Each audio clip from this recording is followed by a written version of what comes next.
welcome to the Fields. It's great to have you with us today. My name's Evan Courtney, one of the pastors here. And before we dive in, I wanted to talk a little bit about the Christmas blessing. We've been talking about it for a couple weeks. Wanted to kind of outline to you what all that is. And so what we do is in the month of December, we think, how can we be a blessing to other people? And we allow for you to join in and be a part of that with your generosity.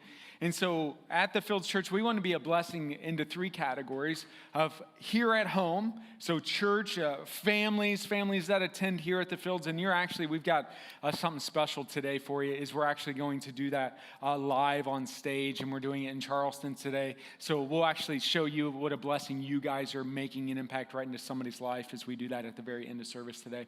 And then in the community, this week, you guys have gifted towards TLC, which is a school here in the Mattoon area that helps for students that are K through 12 with those that aren't maybe in the public school system. They're needing extra support, extra help.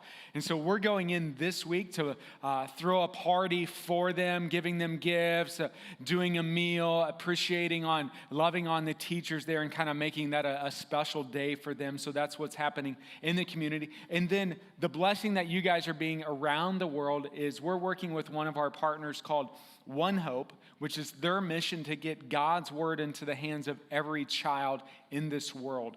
And so what they do in Asia specifically is they do Christmas outreaches and Christmas parties. And the reason why is Christmas is really, really big in Asia, except they don't have the Jesus component on Christmas. So what One Hope does is their missionaries go out and they already leverage Christmas being big and they do Christmas parties. But at the Christmas party, what they do is take the Book of Hope, which is the Gospels combined into a short magazine for kids, age specific, in their language, and they present at these Christmas outreaches that they do, these Christmas parties. They distribute these books to all these kids, so these kids learn the gospel and can hear about Jesus for the first time this Christmas. And so typically what happens is for every book is $1. And so every book, 3 kids read a single book. Because if a kid gets it at a party, they're taking it home. And then their sisters, brothers and sisters, and their parents are reading this book because they're hearing the story of Jesus for the first time. And so they're amazed by it. So what's happening is during the month of December, One Hope had a huge donor that came in and said any money given is going to be doubled. So now the $1 that the Fields Church that you give isn't going to reach 3 kids, it's going to reach 6 kids. So through your generosity and the Christmas blessing, 72,000 kids will hear the gospel for the first time in Asia. So if that isn't something to get excited about, so thank you guys for your generosity, and we'll talk more how you can be a part of that. But that's the Christmas blessing. The goal is $20,000 to make an impact here at home and families in our community and then all around the world. And so you're like, man, we can do all of that for $20,000? Yes. So God is just expanding that. Today we did want to continue our series of Christmas at the Fields, as we're kind of breaking down the Christmas story and what that really actually means. And during the Christmas season, like people are, whether you're a believer or not a believer in Jesus, there's still something different in the air with Christmas. And we realize that. And Christmas a lot of times isn't always attached to Jesus. And today what we wanted to do is to talk about throughout the whole entire story of Jesus and Christmas, it's all centered on this one word of worship. And what we want to do is we're going to look at some characters that you would know that are typically in the nativity scene, that are typically in the Bible or the birth story of Jesus, and really show you what's happening or what's taking place. And so I know a little bit about it because we're going to be talking about the wise men today, and I actually married a wise woman. My wife's maiden name is Wise. So I don't know why she switched from being Wise to being Courtney, but she did. So here's the first verse is this. It starts out in Matthew 2. You can follow along if you've got your Bible or your iPhone, or you can follow along up here with your eyeballs. So, sorry. You'll get that later. So Jesus was born in Bethlehem in Judea during the reign of King Herod. And we'll talk about King Herod in a little bit, but he's a bad dude. And it said about that time, some wise men from eastern lands arrived in Jerusalem. And so the question is you might have read this, maybe this is the first time you read it, or that's the 101st time, is a lot of times we read this and we just bypass a lot of these. We're like, yeah, like we know that. So what I want to do is kind of slow us down today and really look at some of these and maybe dissect a little bit of what these mean. So the first is we've got these wise men, and I'm thinking like, who are these wise men and what are they doing in this Christmas story? And then who are these wise men, and they're in these eastern lands. So how do these people that are in these eastern lands, how do they end up coming to Jerusalem to see the king of the Jews? Like how does that happen? And so what we want to do throughout this story is I got 5 principles I want to share real quick with you today. It's 5 principles of worship, and what does it mean to worship? And so through looking at the story of the wise men, I think there's 5 things that they did that we could also do in our life. And the first principle is this, is that worship involves a personal sacrifice.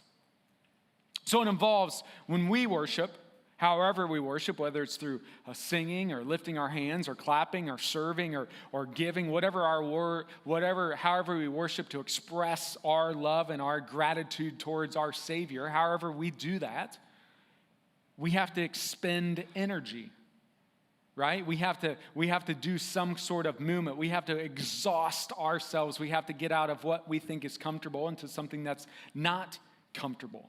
Right? So it may not be comfortable for some of us today to give financially in a Christmas blessing.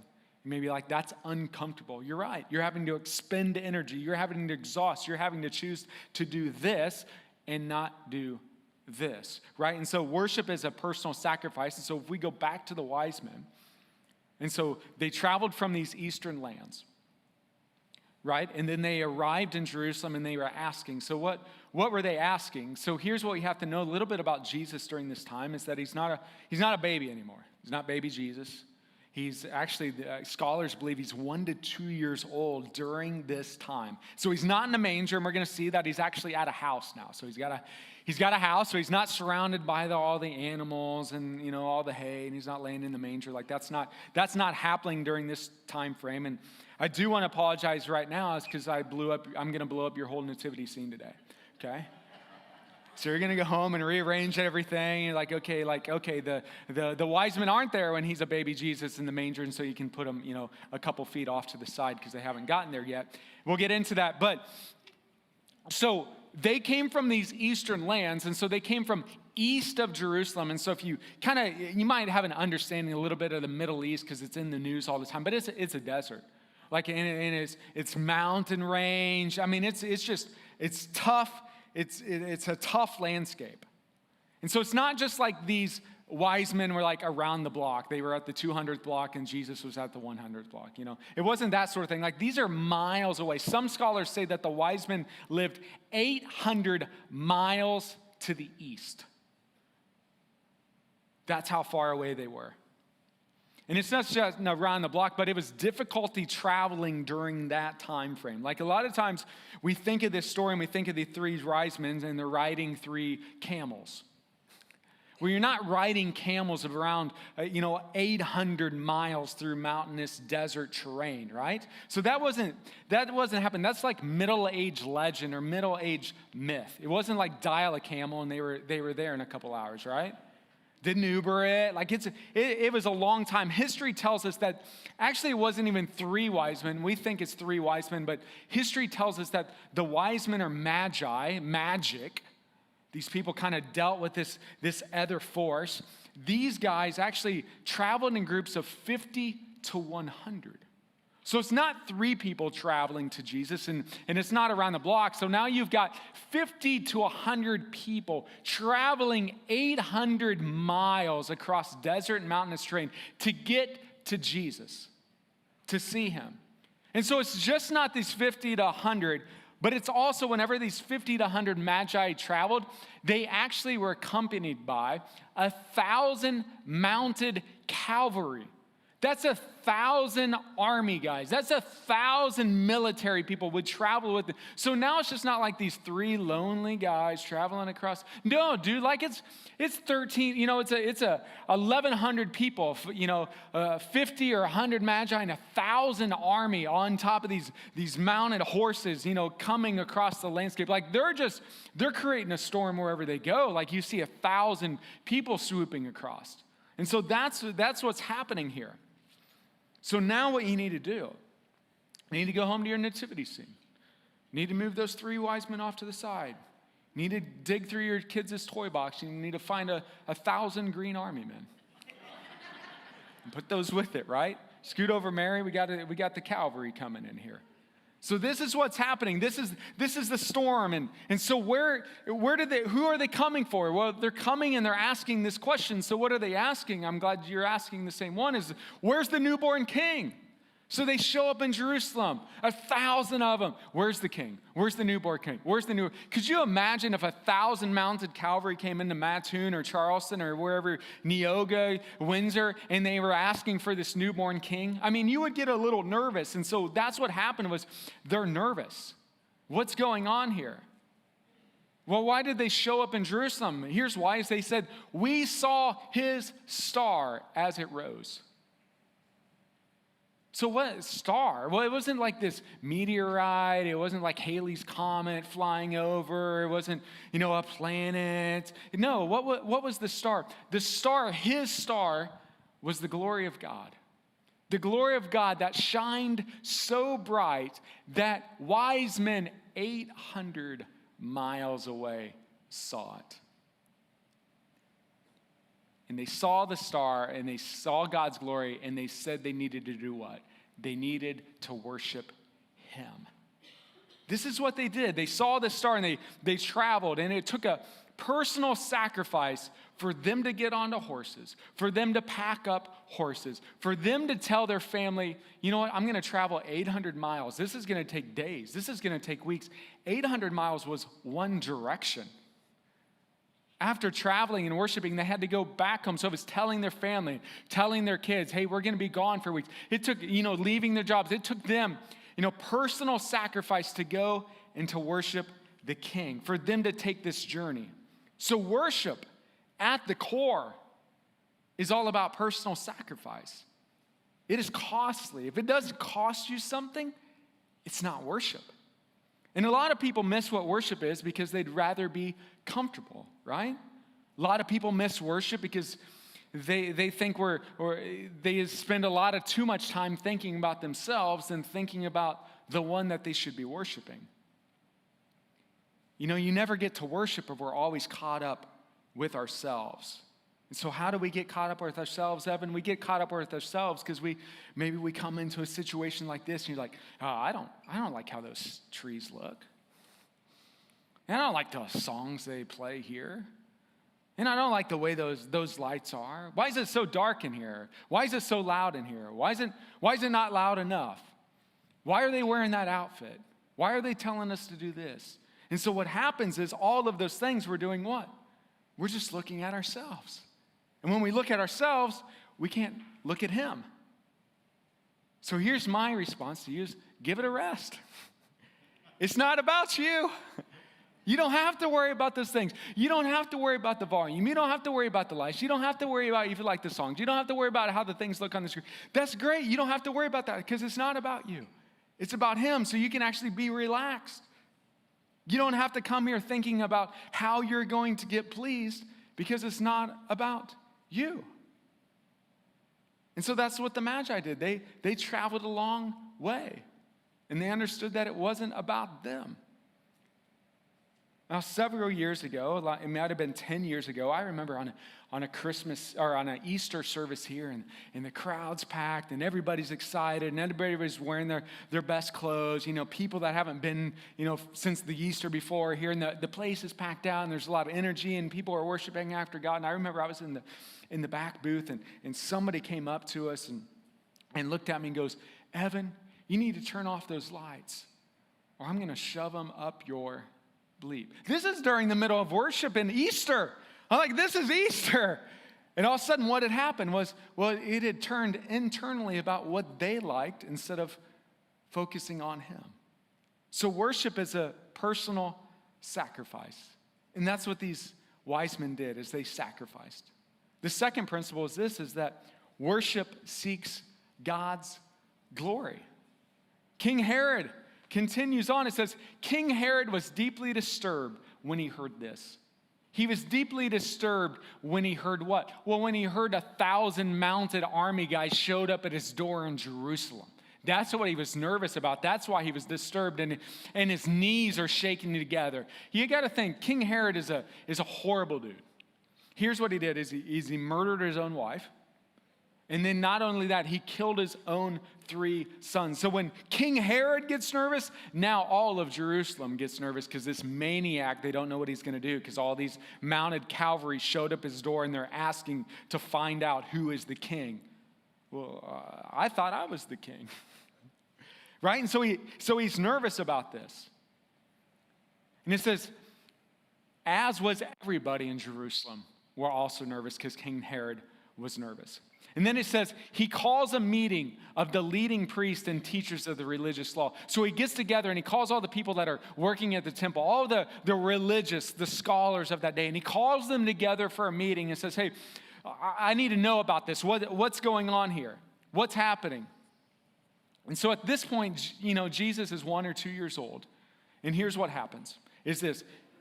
He asks them, where's the Messiah that this mounted cavalry is asking for? Where is he supposed to be born at? Where's he at? And so what do? They said, in Bethlehem in Judea. Okay, how do you know that? The temple priests get out their scriptures, their scrolls, the Old Testament, they get it out, and they find this in it. For this is what the prophet wrote, they said. And you, O Bethlehem, in the land of Judah, are not least among the ruling cities of Judah. For a ruler will come from you who will be the shepherd for my people Israel. So they look to the scripture to find out where Jesus is going to be born. Let me lay this out geographically. You've got wise men that traveled 800 miles away because they saw God's glory. 4.5 miles from Jerusalem is Bethlehem. For these guys to recognize where Jesus was born, they had to go to the scriptures, and then they read from the scriptures, oh, he's supposed to be in Bethlehem. So here's what happens. So Herod calls these wise men together for a private meeting, and he learns from them that the time that when the star, this glory of God, first appeared. He finds out when that was. Okay, almost 2 years ago. Then he tells them this, go to Bethlehem, wise men, and I want you to search carefully for the child. And when you find the child, come back and tell me so that I can worship him too. After this interview, the wise men went on the way, and the star, or the glory of God, had seen in the east, guided them to Bethlehem, and went ahead of them and stopped over the place where the child was. So here's my question, is this. Why is it that wise men 800 miles away could see God's glory to lead them 800 miles away, but the religious leaders 4.5 miles away couldn't see the star? The religious leaders weren't seeking God. Therefore, they weren't seeing God. See, worship is about God. It's about telling God, God, I want to see you. So what we do during a service is that we seek after God. During worship, guess what we're doing? We're seeking after God. Guess what we do in our life? We seek after God. In our community, guess what we do? We seek after God. And when we do that during a worship service, you're going to see God. When you seek God in your community, you're going to see God. When you seek God at home, you're going to see God at home. The heart of worship is to seek God so that you can see God. And so the good news is today is that when you desire to see God, you're going to see God. So today, maybe if you pray later today and you say, God, show me somebody this week that I can make a difference in. Show me that somebody that's in need during the Christmas season that I could help meet the need to. Guess what's going to happen? Your eyes are going to be open. You're going to be looking in the community. You're going to have kind of your antenna's going to be up, and God is going to lead somebody your way, and you're going to see somebody's need that you can meet. Why? Because when we seek after him, we're going to see it. But what happens a lot of times is we get caught up in our own lives, get caught up in our own ways, and we don't see God. So if you're looking for God to show up at work, if you're looking for God to show up at home, if you're looking for God to show up in your community, you will see it. If you aren't looking, you won't see it. The religious people 4 miles away didn't see it. Those 800 miles away that were seeking, they saw it. A lot of times what happens is we get it backwards. We think about ourselves and we miss seeing God.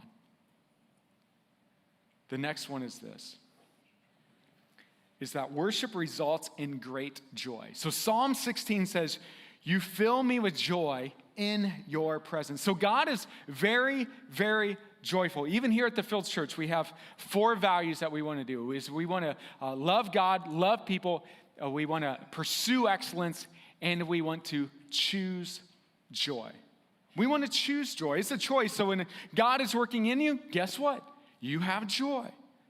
Think about the fruits of the Spirit and how they're laid out. Love, joy, right? It's right at the top because it's so important. The joy of the Lord is my strength, right?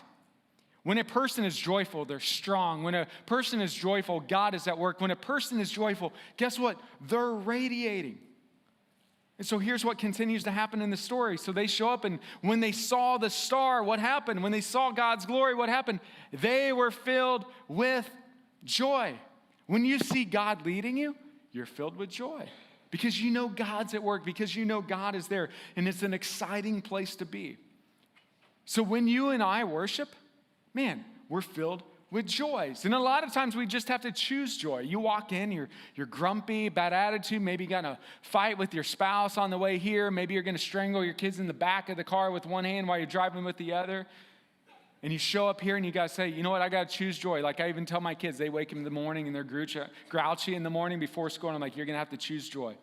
Just somehow they wake up grouchy 365 days a year. And I'm like, oh, you're just gonna have to choose it every day, right? So you can choose to be grouchy, you can choose to be happy. Like it's your choice. You can worship him and be joyful, or you can not be and be grouchy, because we know a lot of bah humbugs, right? So in worship, when we don't feel like standing, guess what we do? We stand up. During worship, when we don't feel like raising our hands, guess what we do?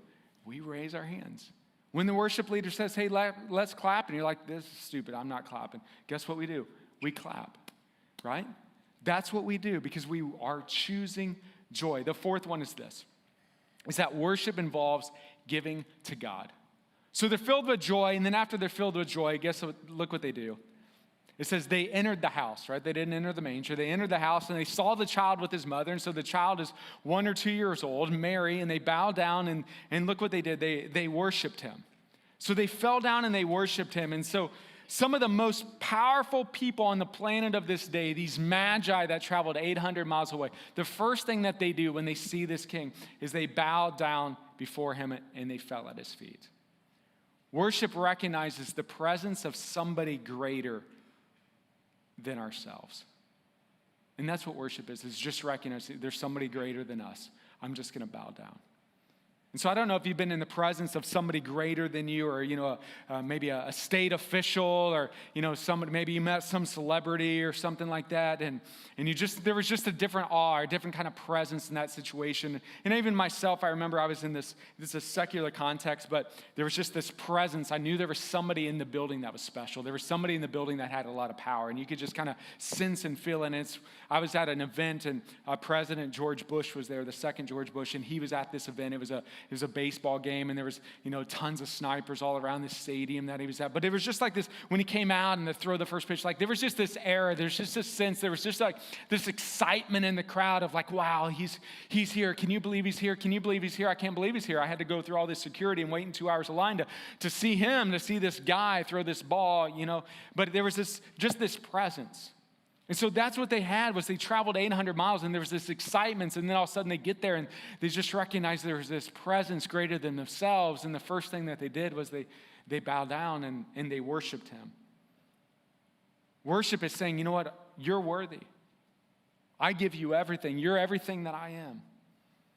And think about this, the information they had about Jesus at the time. He was 2 years old. The information they had about a 2-year-old baby was this, that he eats, sleeps, and he poops. Right? That's it. They didn't know anything else. They didn't know that he was going to die on the cross for their sins. All they knew that he was a 2-year-old baby, and they just saw this star, and they followed God's glory, and they showed up, and they knew they needed to worship him. They didn't know the story that we know about Jesus. They didn't know what was his totality of what he was going to do. All they knew was a small sliver. So what worship does is it gives to God. If your worship doesn't lead towards giving to God, then there's something faulty in your worship. Because worship is about giving. And so what they did was they gave gifts. Look at the gifts that they gave. So they worship and then they open their treasure chest. This is 50 to 100 magi coming in. And they didn't bring these 3 gifts. And you might, you're still picturing the 3 people in the manger scene and your nativity scene at home and these 3 small gifts. No. This is chestfuls of gifts. And what were the gifts? Gifts of gold, frankincense, and myrrh. It was costly gifts. These were expensive gifts. Think about gifts that you give at Christmas. And, there's a difference between the gift that you give that you got on the 23rd from Amazon Prime and you'd hoped it got here the next day gift, right? And they open it up, it's like, thanks for the socks. There's a difference between that type of gift and the gift that takes work, right? And the gift when you get a certain gift and it took work and you're like, wow, I really appreciate the work. So a couple years ago, I always loved trying to figure out the hard gift to give somebody, and I'd rather spend time and trying to figure that out and the excitement of them. It's like more exciting to see them open your gift than you opening gifts. That's just how it works with giving. And so I remember I learned that I wanted to put together the shadow box for my mom of my grandpa who was in World War II, and he was in Africa, and he stormed the beaches of Anzio and ended up in Italy. And I was like, man, I want to put together this shadow box of my grandpa and my grandpa's picture of him in World War II and all of his, you could get all of his replica medals and everything from the government, and they'd send you those. And so I put together this shadow box for me to even get the medals. And for me to figure out all of his military history, I actually had to get a signed notice from next of kin. Well, the next of kin on this was my mom. Well, how was I going to get my mom to sign this government paper and then she'd know what I was going to give her? And so I won't tell you how I did it, but I got my mom to sign this government paper. She signed the government paper. I got all these medals showed up at my house, and I put together this shadow box, and I remember taking it to Christmas, and I was so pumped, man. She sat there and she began to open it. Once immediately she saw what it was. She didn't even get it all the way out. She just began to break down. My dad stood up, came over. He began to break down. I mean, it cost something. It wasn't dollar cost. It took 8 to 9 months to figure out how to get all this paperwork, to get all these things together.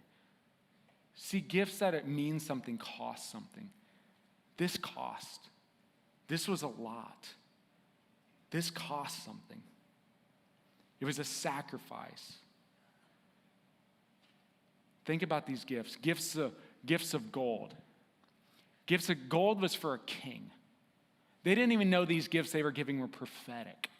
They just were giving these gifts. Gifts of gold. Gold represented a king. Frankincense represented a priest. It was what they would carry and they would burn in the temple, and it'd fill with the smoke, and it represented God's glory. And then myrrh was what they used for burials. They had no idea that they were giving gifts for a king that would be sacrificed, that would die.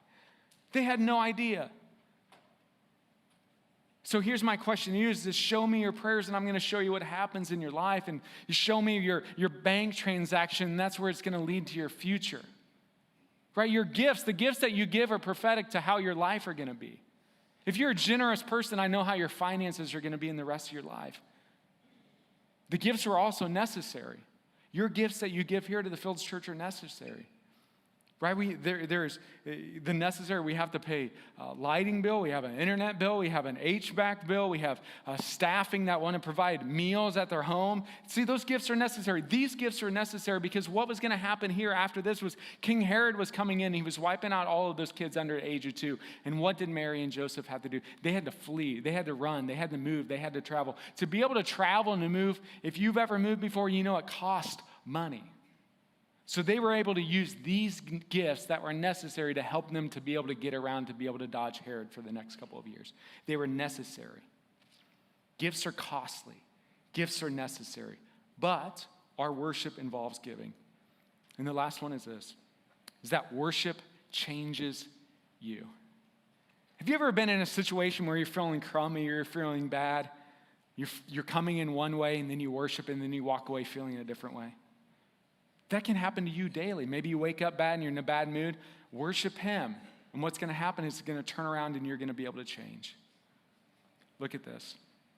It continues. When it was time to leave, the Magi, they returned to their own country by another route, by a different way. Why? Because they were changed. What would used to happen during worship, during the temple in Jerusalem, they would come in one set of doors. Then they would worship. After they would worship, they would leave a different set of doors. They would come in a different way they would leave a different way than they come in. Why? Because their worship changed them. The temple changed them after they sacrificed. They would offer sacrifices of bulls and goats and doves. And after they gave up this worship, they sacrificed these things. They would leave out a different door because they would leave changed. They would leave a different way than what they came in.